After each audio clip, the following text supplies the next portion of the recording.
அப்ப ஏசப்பாவோட சொல்லுச்சு, அவர் என்ன சொல்கிறாரோ அதன்படி செய்யுங்க அப்படின்னு சொல்லி போச்சு.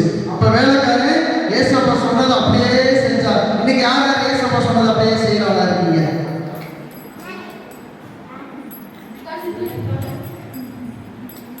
ஏசப்பா சொல்றதை அப்படியே செய்வீங்களா? Super super. உங்களுக்கு நீங்களே கேட்குறீங்க. Super super super super. ஏசப்பா சொல்றதை அப்படியே செஞ்சோம்னா நம்ம வாழ்க்கையில குறையெல்லாம் மாறும், நம்ம வாழ்க்கையில அற்புதங்கள் நடக்கும். பாருங்க, இவங்க திராட்சை ரசத்தை உருவாக்குறதுக்கு இப்ப ஆண்டவர் தண்ணியை ஊற்ற சொல்றாரு.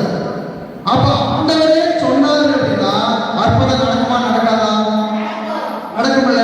ஏசப்பா கவர்மெண்ட் நமக்கு ஏதாவது ஒரு குறை இருக்கிறப்ப, ஆண்டவரே மிஸ் இல்ல, எனக்கு நோட் இல்ல, எனக்கு கையில காசு இல்ல, இப்படி சொல்லி நம்ம ஏதாவது நம்ம வீட்டில் இருக்கிற பிரச்சனைகளை சொல்லி ஆண்டவர்கிட்ட ஜெபம் பண்ணணும் அப்படின்னா அவர் செய்வாங்க செய்ய மாட்டாரா?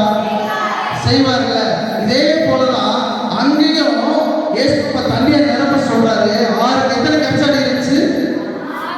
6 கச்சாடி. இன்னைக்கு நம்ம பிள்ளைகளை பார்ப்போம், வேலைக்காரர்களை கூப்பிட்டு அந்த 6 கச்சாடிகளை தண்ணியை நிரப்புங்கன்னு சொல்றாரு.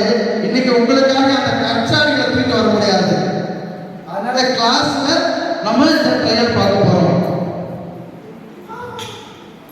இப்ப வேலைக்காரங்க வந்துட்டு 6 கச்சாடிகளை வைக்கிறாங்க. 6 கச்சாடிகளை வச்சு இப்ப தண்ணியை ஊத்துறாங்க. எத்தனைமா இருக்கு? எத்தனை இருக்கு? 1 2 3 4 5 6. இப்ப 6 கச்சாடிகள்ல அவங்க தண்ணி ஊத்துறாங்க. இப்ப என்ன திராட்சை படிச்சு இப்ப தண்ணி ஊத்துறப்ப ஏசப்பா என்ன சொல்றாரோ அதுபடி செய்யறப்ப நம்ம வாழ்க்கையில என்ன குறைகள் இருந்தாப்போ அது அப்படியே நம்புறீங்களா?